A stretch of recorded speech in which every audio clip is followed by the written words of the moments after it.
E vamos ver o que é que a palavra de Deus diz. E diz assim o Senhor: digo, porém, andai em espírito e não cumprireis a concupiscência da carne. Porque a carne cobiça contra o espírito e o espírito contra a carne. E estes opõem-se um ao outro, para que não façais o que quereis. Mas se sois guiados pelo espírito, não estáis debaixo da lei, porque as obras da carne são manifestas, e as quais são prostituição, impureza, lascívia, idolatria, feitiçarias, inimizades, porfias, emulações, iras, pelejas, dissensões, heresias. Portanto, nós, a última reunião, começamos este estudo sobre as obras da carne e depois continuaremos com o fruto do Espírito quando terminarmos esta área. Nós vimos que a carne, como nos diz a palavra de Deus, cobiça contra o Espírito e o Espírito contra a carne. Quer dizer que ou estamos de um lado ou estamos do outro. Não podemos ficar neutros. Ou somos influenciados pela carne, que é pelo nosso desejo, pela nossa vontade, ou somos influenciados pela palavra de Deus e pelo seu Espírito. Nós sabemos que muitas vezes, ou a maioria das vezes, temos muitas lutas e o nosso desejo é mudar essa situação. Mas o caso de termos um grande desejo de mudar, nós vamos deparar-nos com uma grande oposição da nossa carne. Temos de tomar uma decisão de sermos intrépidos, isso foi o que nós vimos já a semana passada. Temos que ser persistentes, temos de ser corajosos, porque iremos ter momentos de desânimo. E não é fácil sairmos, sabermos que estamos mal e querermos sair. Há uma luta, e é essa luta que nós temos que ter e acreditar que vamos vencer em nome de Jesus. Porque temos o maior dentro de nós. E se não vencemos, não é porque Jesus não queira, não é porque Deus não tenha poder, mas é porque nós não queremos e a maioria das vezes desistimos no meio da luta. E quantas vezes não estamos já para alcançar, mas desistimos e perdemos todo o tempo e voltamos outra vez às velhas práticas e continuamos a ser arrogantes, continuamos a ser mundanos. Nós hoje vamos estudar mais alguns pontos das obras da carne. E esses pontos vêm idolatria, feitiçarias, inimizades, porfias, imulações e iras. E o primeiro ponto que nós vamos estudar é a idolatria. Todos nós sabemos o que quer dizer idolatria, não é? Idolatria é adorar um ídolo. É essa a ideia que nós temos quando se fala em idolatria, é adorar imagens. Qualquer imagem de escultura, como nos diz a palavra de Deus, e quando Ele nos fala em Êxodo, nos 10 mandamentos, não adorarás imagem de escultura e por aí adiante. Mas idolatria tem muito mais do que isso. Não é só adorar ídolos. Embora que o principal é adorar ídolos, cultuar o que não é Deus, mas muitas vezes é também o amor excessivo, é uma forma de idolatria. Eu posso não adorar um ídolo específico, seja ele de imagem, seja uma imagem de madeira, seja uma imagem de barro, etc. E, no entanto, alguém poderá estar a praticar idolatria. Uma das formas de idolatria, por exemplo, é o amor ao dinheiro. Não se trata só de ganância, o amor ao dinheiro, mas pode tornar-se num ídolo. Quando alguém fica obcecado por dinheiro. Isso é uma forma de idolatria. Também podemos ter, por exemplo, alguém como ídolo. E sem darmos por isso, estamos a adorar essa pessoa. Estamos a pôr essa pessoa à frente do Senhor. Ter alguém como ídolo exemplo, quando um pastor, quando um ministro, quando um apóstolo, quando um ancião, eu sei lá, se torna mais importante que Deus. Em vez de nós dobrarmos os nossos joelhos aos pés do Senhor, em vez de buscarmos e esperarmos e perseverarmos na sua presença e na sua palavra, estamos a confiar naquele homem. Se eu for àquele homem, e se eu sei que se ele me impuser as mãos, eu sei que se ele orar por mim, eu sei. E isso muitas vezes pode tornar-se uma forma de idolatria. Se alguém vai à igreja só porque o fulano de tal está lá, e só acredita se for ele a orar, e se não for ele não vai, portanto é a essa pessoa que ele está a prestar culto. E é muito importante que nós examinemos as nossas vidas. Se alguns não terão o carro, se outros não terão a casa, se não será a televisão, se não será o computador, muitas vezes possa ser um ídolo.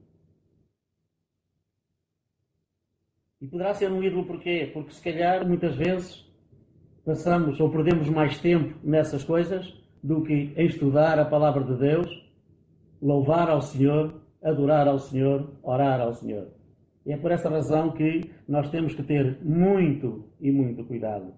E aprendermos a discernir que idolatria não é só adorar um ídolo de madeira ou de barro, uma imagem qualquer, mas idolatria poderá ser algo que eu tenha com amor excessivo.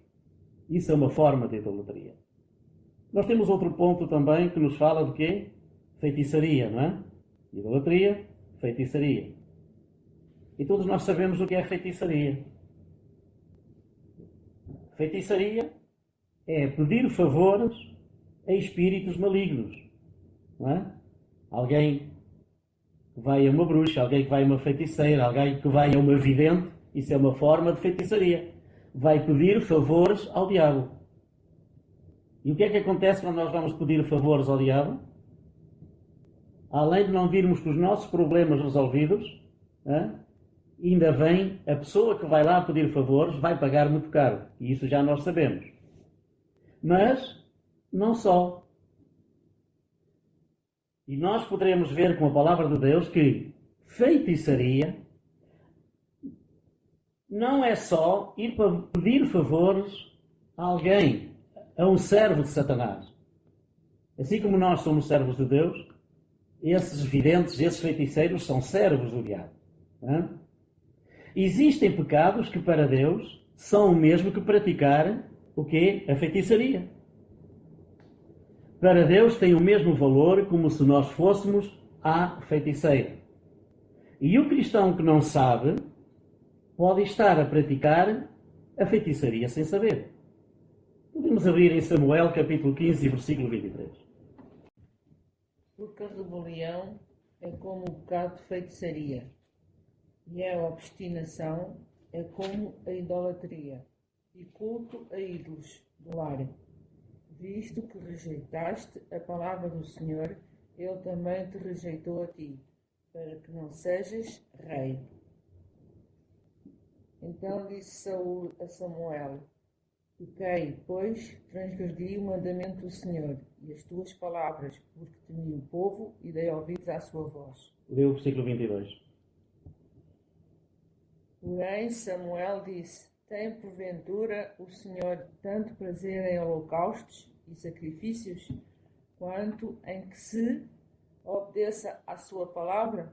Eis que o obedecer é melhor do que o sacrificar, e o atender melhor do que a gordura de carneiros. Amém. Então, quando nós obedecemos à palavra de Deus, o que é que nós depreendemos daqui? Que quando nos obedecemos à palavra de Deus, estamos a ir para Deus, este pecado é igual ao pecado de feitiçaria. Não é? Porquê? Porque Saul rebelou-se. Ele se rebelou contra o mandamento do Senhor. É uma falsa religião, é uma falsa obediência. Porque ou nós obedecemos a tudo ao Senhor, ou então não vale a pena não obedecermos a nada. Ou mudamos e queremos mudar, e com isso vai haver um sacrifício, temos que fazer esse sacrifício de mudança, Porque se continuamos a dizer que amamos a Deus, servimos a Deus, mas continuamos nas mesmas coisas, em não querer mudar interiormente a nossa maneira de ser, a nossa personalidade, de acordo com a vontade de Deus, então eu estou a desobedecer, eu sou um falso. E para Deus isto é como o pecado de feitiçaria. É o que nós vimos aqui. A rebelião, a pessoa que se rebela, a pessoa que não obedece, e até parece que Saúl que obedeceu, mas não obedeceu. Ele não obedeceu. Aos olhos dos outros até parecia que tinha obedecido, mas não tinha obedecido à palavra de Deus. A murmuração é equiparada à rebeldia contra a palavra do Senhor. Então, se é rebeldia, o que é que nós vimos aqui em Samuel? A rebelião é como o pecado de feitiçaria. O murmurar, a murmuração é equiparada à feitiçaria. O que é que nos diz em 1 Coríntios, capítulo 10 e versículo 10? O que é que acontece a pessoa que murmura, que está sempre a murmurar, nunca está satisfeita, nunca está contente, tem sempre que reclamar perante Deus? O que é que ele diz em 1 Coríntios 10, 10? E não murmureis, como também eles murmuraram e pereceram pelo quem? Pelo destruidor. Quando a pessoa leva uma vida de murmuração, vai abrir as portas ao diabo. E foi o que aconteceu com o povo de Israel. Ele murmurou, nunca estava contente com aquilo que tinha, se tinha carne porque tinha carne, se tinha o maná porque tinha o maná, ele tinha sempre que reclamar, se não havia água porque não havia água, e não se contentava com a palavra que o Senhor disse: eu não te deixarei, e eu não te desampararei, e eu te guiarei para a terra que eu tenho prometido. Se o Senhor diz que nunca nos deixa nem nunca nos abandona, então nós vamos esperar e confiar de que Ele não nos vai deixar. Portanto, a murmuração é um dos piores pecados na vida do crente. Em todo o tempo tem havido crentes murmuradores que nunca estão satisfeitos com o que têm. E sempre encontram defeitos e faltas em alguém. Isto tem a ver com murmuração. Todos os outros são imperfeitos e só Ele é perfeito. E isto é murmuração. E para o Senhor é equiparado, é a mesma coisa como o pecado da feitiçaria. Sempre tem motivos para desconfiar e falar mal. Nunca estão contentes. E também está nesta área a inimizades. Aqui fala-nos, aqui na palavra, né? A seguir, feitiçarias e inimizades. O que é uma inimizade? Inimizade é zanga, é uma zanga, é antipatia, é aversão, é quebra de relações. Definindo então inimizade, podemos dizer que é o sentimento de não gostar de alguém, de não amar alguém, ser contrário. Trazendo para o contexto é não amar, é ser contrário ao próprio irmão, à própria pessoa.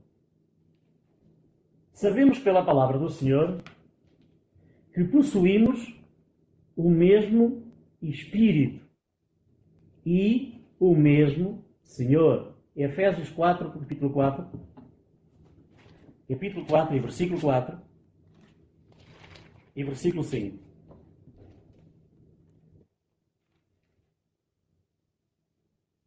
que é que ele diz aqui? Versículo 4. Há um só corpo e um só Espírito. E como também fostes chamados em uma só esperança da vossa vocação. Há um só Senhor, há uma só fé e há um só batismo. Portanto, todos nós temos que possuir os mesmos objetivos, eu estou a falar de acordo com a palavra de Deus, e alvos de acordo com a sua palavra. E jamais poderíamos ter inimizades no mesmo corpo. Um irmão tem que amar o seu irmão, a irmã tem que amar a sua irmã, O filho tem que amar o seu pai tem que amar o seu filho, os irmãos na igreja têm que se amar uns aos outros e não se pode andar a difamar, não se pode andar a murmurar, não se pode ter zangas, porque então alguma coisa está errada. Porque se nós temos o mesmo Espírito, se nós temos o mesmo Senhor, se fomos batizados no mesmo batismo, isto não pode haver. Nem na igreja e muito menos na família. E muito menos na família. Não pode haver isto. Inimizades. Tá? As inimizades quebram a unidade da família. Quebram a unidade da igreja. Versículo 1 e versículo 6. Aqui de Efésios. Quem é que quer ler? Versículo 1 ao 6, capítulo 4. Portanto, eu, prisioneiro no Senhor, suplico-vos que andeis de modo digno para com o chamado que recebestes, com toda a humildade e mansidão, com paciência, suportando-vos uns aos outros, em amor, procurando cuidadosamente manter a unidade do Espírito no vínculo da paz. Há um só corpo e um só Espírito, da mesma forma que a esperança para a qual foste chamados é uma só. Há um só Senhor, uma só fé, um só batismo. Um só Deus e Pai de todos, que é sobre todos, por meio de todos e em todos. Amém?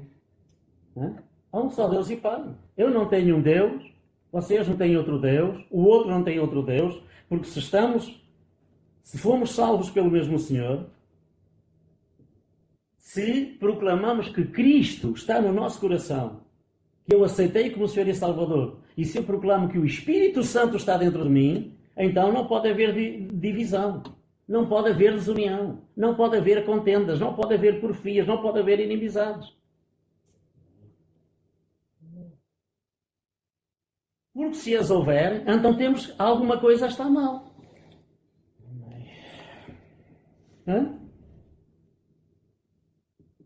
Porque as inimizades quebram a unidade da família. Quando as inimizades é uma das armas tremendas do diabo e ele vangloria-se. Traz glória para ele, não traz glória para o Senhor. Mas quando eu sofro, quando eu não retalio, quando eu sofro calado, não me interessa, porque o meu Senhor é o juiz, eu estou a trazer glória para Deus. Portanto, neste ponto das inimizades, eu quero englobar também porfias, imulações e iras, que são os outros pontos a seguir. Quando ele fala aqui idolatrias, feitiçarias e inimizades, porfias, imulações e iras. Eu quero englobar estes três pontos nas inimizades. Que é porfias, imulações e iras. E vamos, portanto, continuar a estudar estes 4 pontos em conjunto, pois eu penso que eles se completam. Portanto, vamos ver aqui porfiar. Qual é o sinónimo, o significado de porfiar? Porfiar quer dizer altercar, contender, teimar, rivalizar. Ora bem,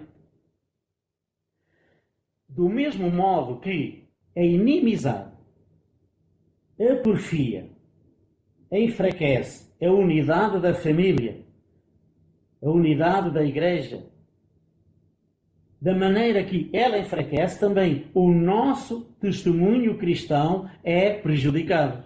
Eu não posso ser vitorioso. Porque aquilo que eu falo não está de acordo com aquilo que eu pratico. É extremamente desagradável e diabólico quando existem contendas, quando existem discussões e, muito pior, com ofensas, que são formas de luta no seio familiar ou no seio da igreja. Não é de Deus. Além de ser desagradável, não é degradável, tem por pai Satanás, o diabo. O que é que ele veio fazer? O que é que o Senhor Jesus Cristo disse? Ele veio para matar, ele veio para roubar e ele veio para destruir. Ele veio para matar as relações. Ele veio desunir. Ele veio destruir os relacionamentos. Porque essa é a arma dele. Ele sabe, quando há contendas, quando há divisões numa família ou na igreja, ele sabe que Ele está nas 7 quintas dele e ele faz o que ele quiser. E nós podemos orar, nós podemos fazer o que quiser, nós podemos dar dízimo, nós podemos ir à igreja, pular e saltar, mas se não mudarmos no nosso interior, não vamos ser vitoriosos. E se não mudarmos, podemos partir, o Senhor chamar-nos à sua presença e continuarmos a persistir na nossa teimosia, vamos parar o inferno. Nós não podemos, de maneira alguma, ser benevolentes nesta área. Nunca foi tão importante nós pormos a palavra de Deus em prática nas nossas vidas. Não foi que Paulo disse? É melhor eu sofrer as injustiças. É melhor eu sofrer os prejuízos. É melhor eu sofrer, eu quero saber lá disso, eu não quero saber disso, porque eu quero entrar no céu. Eu quero estar com o Senhor. O que é que tem mais valor para mim? Porquê? Porque quem me justifica, o que é que diz a palavra de Deus? Quem me justifica é o Senhor. Isso é desagradável, diabólico, na verdade. E muito pior, discussões, e muito pior com ofensas. Ofendermos-nos. O pai ofender um filho a ofender um pai, um irmão a ofender um irmão, uma tia a ofender um sobrinho, e assim sucessivamente. O que é isso? Por isso é tão profundo, que isso pode nos levar à morte. E vamos ver o que é que isso quer dizer. Vamos abrir em Números capítulo 3 e versículo 4. O que é que aconteceu? Números capítulo 3 e versículo 4.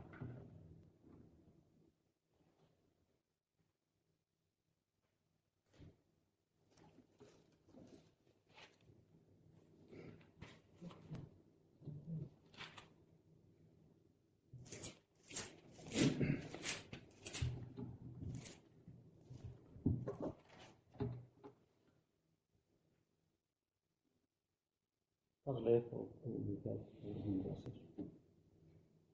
Mas Nadab e Abiú morreram perante o Senhor, quando ofereciam fogo estranho perante o Senhor, no deserto do Sinai.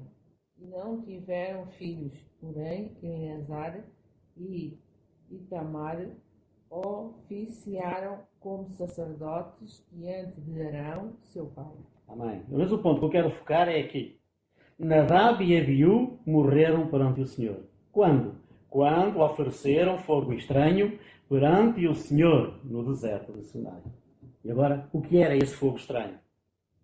O que era esse fogo estranho? Quando eles iam à presença do Senhor para encher os seus vasos, eles tinham que ir às brasas do altar, ao fogo do altar, que estava lá dentro e encher com aquelas brasas. Mas eles puseram o quê? Eles acenderam fogo deles. Foram eles que acenderam o fogo fora do altar. Era o fogo deles. Que é, eu cá sirvo a Deus à minha maneira. Não é? Eu louvo a Deus à minha maneira. Eu faço à minha maneira.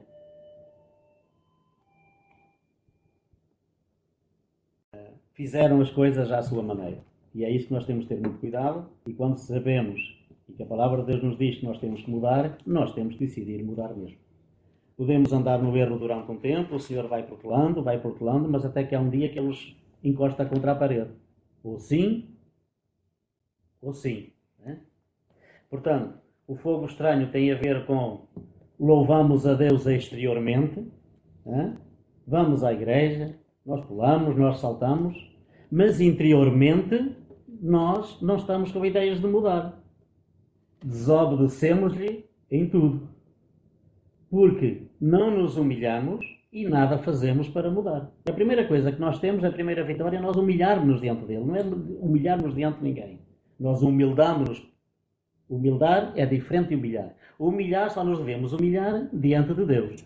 Agora eu tenho que ser humilde perante os outros. E a humildade está em eu reconhecer o meu erro, que prejudiquei, que ofendi e assim sucessivamente, mas humilhar-nos diante do nosso Deus. Senhor, e a humilhação traz a libertação, que é o que nos diz a palavra de Deus. E quando eu me humilho, eu estou a reconhecer que eu por mim mesmo não posso. Senhor, eu não posso, mas eu quero. E Ele conhece os nossos corações. Eu quero, Senhor, mas eu não posso. Então o Senhor vai nos ajudar e vai nos dar a vitória. Hein? Porque se nós vamos trazer fogo estranho constantemente à presença do Senhor, um dia vamos nos dar mal. E o fogo estranho é assim, Senhor, eu amo a Deus, eu quero fazer a obra de Deus, mas eu não mudo, continuo a ser a mesma coisa. E um dia Deus pode acontecer o mesmo que aconteceu com Nadab e Abiú. Portanto, fogo estranho é as nossas palavras não condizem com as nossas obras. Queremos mostrar aos outros, mas o nosso interior não condiz com aquilo que nós professamos. Depois temos imulações. O que quer dizer imulação? Imulação quer dizer rivalidade, sentimento excessivo de superar os outros. Ou então, sentir-se superior aos outros. Sentir-se superior aos outros. Ninguém é superior a ninguém. Todos nós precisamos uns dos outros. Uns mais, outros menos, mas todos precisamos uns dos outros. Uns numa área, outros noutra área. A emulação é o sentimento que leva uma pessoa a querer igualar-se ou a superar alguém. Ou então disputar a preferência. Ele quer ser em tudo o centro das atenções. Ele quer ser em tudo o centro das atenções. E então ele trepa tudo e todos para conseguir ser o centro. E isso é um pecado tremendo diante do Senhor. O emulador inicialmente procura imitar essa pessoa para mostrar que ele também é capaz. Ou seja, se tu fazes, eu também tenho que fazer. Claro, nós temos que sempre tentar fazer o nosso melhor, mas sem ser para rebaixar ou tentar menosprezar os outros. E quando isso não é o suficiente, ele procura superar a outra pessoa através de falsa devoção e piedade, que é hipocrisia. E principalmente quando precisa da pessoa, aquela pessoa é melhor. É só o amor. É o melhor do mundo. Mas se em qualquer momento essa pessoa ou essas pessoas não fazem o que ele quer, ou o que ele pensa, ou não vai contra a vontade dele, já a bondade foi toda por água abaixo. E isso tem a ver com imulação. E se não conseguir dessa maneira também, vai procurar de todas as formas rebaixá-lo, depreciando para o levar à ira. O emulador é a pior pessoa, quanto a mim, que eu posso encontrar. É a pessoa mais falsa. Porque ele tudo vai fazer, é aquele que provoca a confusão e depois da confusão estar posta, dá frosques. Para falarmos a português mesmo. Não é? Mete-se de fora. E foi ele que provocou a confusão e que levou a pessoa à ira. Então, e o que é ira? Ira quer dizer encolerizar, quer dizer irritar, tem a ver com raiva, tem a ver com indignação. Uma pessoa que se fica indignada por tudo e por nada. São estas áreas que nós precisamos de mudar, e todos nós temos um pouco, todo o homem, toda a mulher tem um pouco disto. E precisamos de mudar. A ira muitas vezes sobrevém-nos mesmo sem a nossa vontade. Não é? Pode ser através de uma situação que acontece na nossa vida, provocado por alguém, pela atitude de alguém, e que nos leva à ira. Não é? A pessoa pode ter muita paciência, vai tendo paciência, mas chega a pessoa a uma determinada altura, fica irado. Na boa, vai lá numa expressão assim um bocadinho forte, a pessoa revolta-se, fica revoltado contra essa pessoa. Não é? Porém, pelo que nos diz a palavra de Deus, o que não podemos fazer, se eu me irei, se eu fiquei irado contra alguém, é não deixar que a ira tome conta de nós. E aí é que está o problema. Por isso é que Paulo diz, é lícito irar-te, mas cuidado, não pequeis. Então, eu posso irar sem pecar. Agora, cuidado quando nos iramos e pecamos. Né? Portanto, o que não podemos fazer é deixar que a ira tome conta de nós. Ou seja, que demos vazão e passemos à ignorância. E a ignorância muitas vezes não é só andar à pancada. A ignorância pode ser com gestos. Seja com gestos, seja com palavras, ou seja com atos. Porque por trás disso tudo nós temos que compreender, lá nos bastidores, está o diabo a bater palmas. É ele que está a influenciar, quando é através da ira, quando é através de gritaria, quando é através de não termos calma. Ele vai sempre inflamar e meter sempre lenha na fogueira. Da mesma forma, não devemos deixar que o sol se ponha sobre a nossa ira. É o que nos diz a palavra de Deus. Ou seja, não devemos alimentar este sentimento indefinidamente. Cuidado. Porque aquilo que hoje era uma coisinha muito pequenina, tal como uma semente, uma árvore quando nasce, ela nasce um bocadinho só. O problema é que ela vai criando raízes. E a ira é isso mesmo. O ódio não nasce assim, de repente. O ódio vem, muitas vezes, por uma coisinha pequenina, por uma irazinha, por uma palavra que realmente nos ofenderam. E aquilo nós vamos dar aso a isso, não pomos isso para trás das costas, não damos um pontapé a isso, em nome de Jesus, e não metemos isso debaixo dos nossos pés, e vamos alimentar essa ira, que vai produzindo raízes, e mais tarde chega ao ódio. Portanto, não devemos alimentar esse sentimento indefinidamente. Porquê? Porque vai nos levar ao rancor e vai nos levar ao ódio, que são sentimentos contrários ao que Jesus nos ensinou. Okay? Efésios 4:26, para terminarmos. Ele diz assim, Efésios 4:26. Irai-vos e não pequeis. Posso mirar, chamar a pessoa à razão, pode ser com um tom mais alto, um bocadinho um tom mais agressivo, não importa. Agora, o pecado é quando nós entramos, partimos para a ignorância. Seja através de palavras, seja através de gestos, seja através de atos. Não é? O que é que ele diz aqui? Irai-vos e não pequeis. E não se ponha o sol sobre a vossa ira. Porquê? O que é que ele diz no 27? Não deis lugar ao diabo.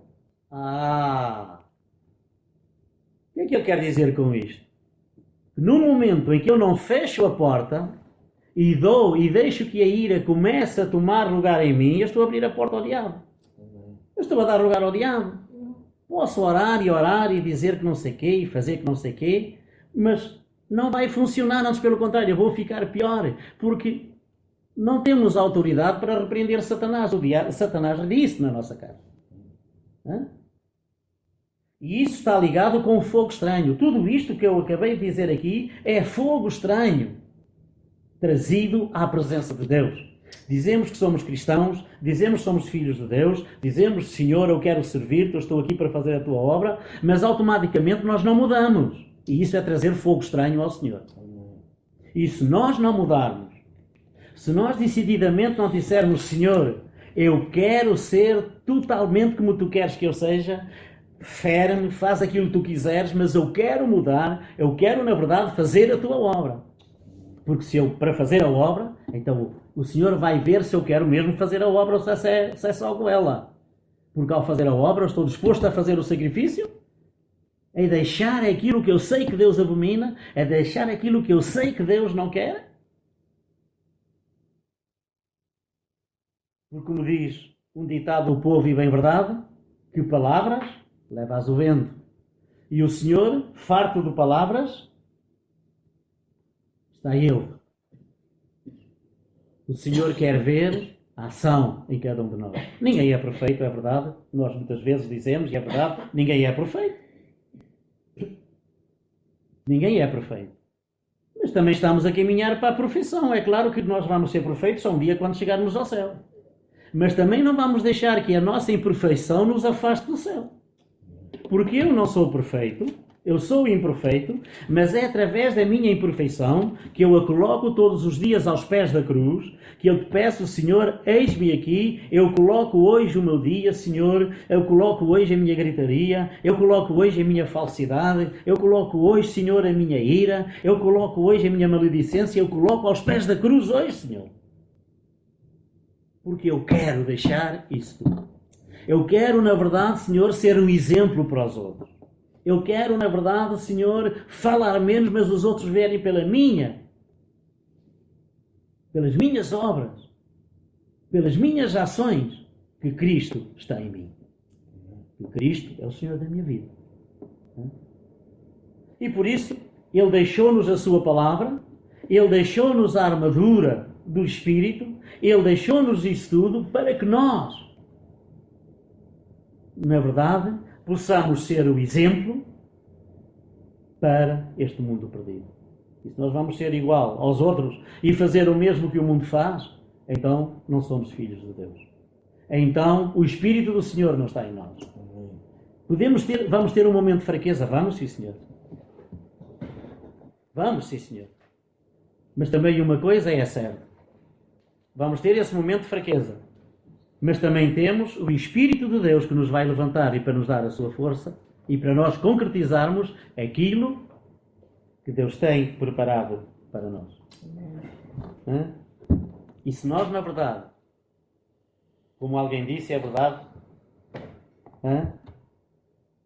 se nós queremos levar os outros para o céu, então nós temos que ver se na verdade estamos a caminhar para lá. Se o caminho que nós estamos a levar é mesmo aquele que nos leva ao céu. Porque é através das nossas atitudes, é através das nossas mudanças, que nós vamos impactar outros. E que o Senhor nos ajude, na verdade, a ser aquilo que Ele quer que nós sejamos. E que nós, na verdade, que o Senhor nos ajude a ser verdadeiramente sal, para salgar este mundo insípido em que Ele está, e que possamos ser verdadeiramente luz, para que possamos alumiar aqueles que estão em trevas, que este mundo está em trevas. E nós temos que fazer a diferença. Porque não estamos aqui para fazer a diferença só para passar um bocado de tempo, então vamos passar um bocado de tempo. Mas ninguém diga então que é cristão e não falo de Jesus a ninguém. Porque vamos mostrar pelas nossas obras, em primeiro lugar. E que o Senhor nos ajude a ser realmente os cristãos verdadeiros. Senhor amado, nós vimos a Ti em nome de Jesus Cristo, o Teu amado Filho. Em primeiro lugar, Senhor, para Te agradecer pela nossa salvação. Para Te agradecer porque Tu um dia, Senhor, olhaste para nós e Te agradastes de nós e, na verdade, vendo em nós o que é, Senhor? Apenas pobreza de espírito, apenas maledicência, apenas imundícia. Mas Tu não vês como nós vemos, Tu não vês como o homem vê, Tu vês muito mais para além, Senhor. Tu conheces o interior de cada um de nós. Assim eu estou aqui para Te agradecer, Senhor, pela minha salvação, pela salvação dos meus filhos, pela salvação da minha família. Eu estou aqui para declarar que Tu és o Senhor da minha vida, da minha casa e da minha geração. Independentemente daquilo que o diabo queira mostrar, independentemente daquilo que ele queira fazer, eu quero dizer que eu e a minha casa serviremos verdadeiramente e com integridade ao Senhor. Amém. Pai, muito obrigado pela vitória, que não vai ser nossa, que já é nossa, em nome de Jesus. É verdade. Glória ao Teu nome, Senhor. A tempestade pode durar um momento, mas ela vai-se embora. Mas o sol brilha para sempre. E o sol da justiça és Tu, Senhor. E esse sol pode ser tapado momentaneamente pelas nuvens negras. Mas as nuvens negras vão sair. E o sol continuará a brilhar. Nas nossas vidas, na vida da minha geração. Glória ao Teu santo e excelso nome. Tu nos fizeste Teus filhos. Tu nos fizeste herdeiros e co-herdeiros com Jesus Cristo. E agradecemos pela morte de Jesus Cristo na cruz do Calvário, por esse ato concretizado por Ele. É verdade, Senhor. Esse ato que Ele concretizou, vertendo o seu sangue até à última gota, e pelo qual nós hoje podemos ser livres, e posso declarar que estamos livres de todas as amarras e de todas as armadilhas que o diabo queira pôr ou ponha na nossa vida. Pois somos alertados pela Tua palavra e nos desviamos, não cumprindo, por isso, os desejos do diabo. E muito menos os nossos desejos carnais.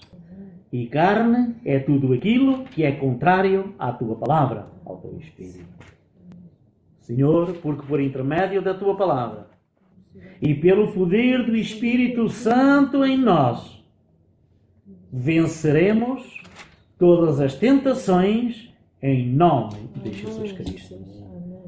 Nos colocamos no altar da Tua graça, no altar da Tua misericórdia, no altar da Tua benignidade. Nós nos colocamos, Senhor, e nos prostramos aos Teus pés, declarando que só Tu és o único Senhor. O único Senhor. O único Senhor das nossas vidas, dos nossos lares, de todos nós. Muito obrigado, Pai, pela Tua palavra, pelo ensino e pela revelação da Tua palavra que Tu nos dás a cada dia. Muito obrigado, Senhor. Te agradecemos em nome de Jesus Cristo, Teu amado Filho. Em nome do Pai, em nome do Filho e em nome do Espírito Santo. E eu não quero terminar sem falar para ti, Satanás. Eu não vou perder muito tempo, porque eu não quero perder tempo contigo. Eu quero é despender tempo com o meu Deus. Mas está escrito que o Senhor nos deu poder para pisar serpentes e escorpiões e todo o poder do inimigo. Todo o poder do inimigo. Estás a ouvir, Satanás? Todo o poder do inimigo.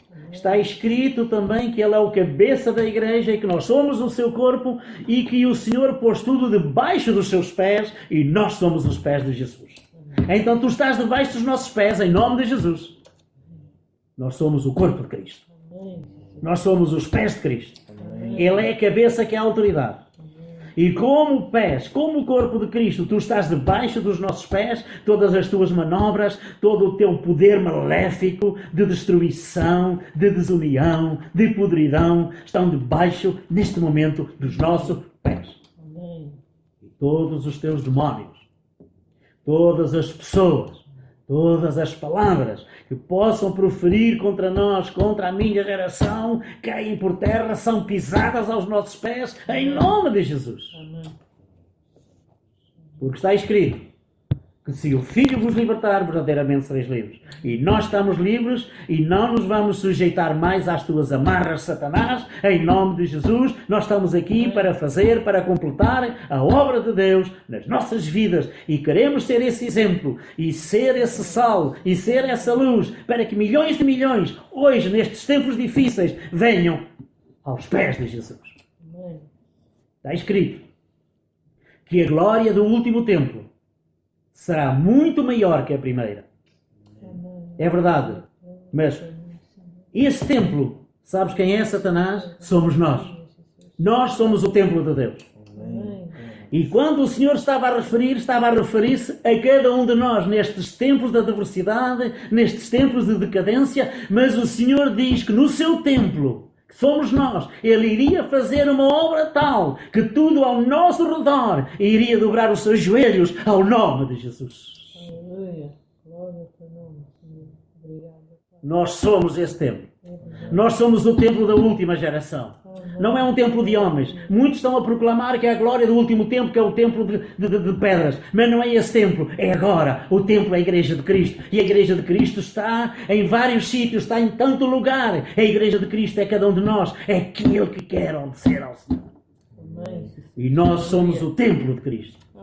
Nós somos a glória do último templo que vai ser revelada em cada um de nós. Obrigado, Pai. Eu não quero esperar um templo, a glória de um templo de pedra, mas esse templo, Senhor, obrigado, Senhor Espírito Santo, pela revelação da Tua palavra. Tu me tens mostrado que a glória do último templo somos nós, os da última geração. Jesus. Senhor, sabemos que milhares e milhares de almas estão para ser salvas. Sabemos que o tempo urge. Senhor, que as nossas palavras não sejam apenas palavras fictícias. E quando nós dizemos, eu e a minha casa serviremos ao Senhor, eu quero fazer parte. A minha geração quer fazer parte da glória desse último tempo. Nós queremos que o seu Espírito Santo se mova em nós de tal maneira que vai impactar todos à nossa volta. Que seja o diabo a fugir a 7 pés em nome de Jesus. Das nossas vidas, das vidas que nós tocarmos. Em nome de Jesus. Em nome de Jesus. Obrigado, Pai, pelo teu amor, pela obra que tu já começaste a fazer nas nossas vidas. Nós abrimos a porta para ti. Nós abrimos a porta para ti, Senhor, nesta noite. A nossa porta está aberta, à porta do nosso coração. Não é preciso bater, Senhor. Não. Entra, Senhor.